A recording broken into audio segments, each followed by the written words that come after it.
Netflix ma'am पहिले डीव्हीडीचं library होती, पण त्यांनी काळाचा बदल ओळखला, इंटरनेटचा स्पीड ओळखला आणि तीच गोष्ट त्यांनी ऑनलाईन प्रोव्हाइड केली. आणि आज सर्वांना माहिती की नेटफ्लिक्स आहे. बरोबर. आपल्या आयडियाला वेळेनुसार, काळानुसार, आणि आज तर आर्टिफिशियल इंटेलिजन्सचं जग आहे, तर आपण तसं मोल्ड केलं पाहिजे का स्वतःला? डेफिनेटली केलं पाहिजे. म्हणजे मी नेहमी बिझनेस मधला सांगते की I have a an number of examples.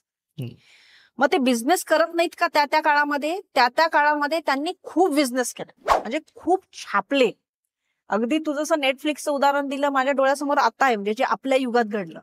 Say for example मेणबत्ती होत्या. मेणबत्तीचा बिझनेस पण एका काळामध्ये जोरात चालला. त्यानंतर बल्ब आले.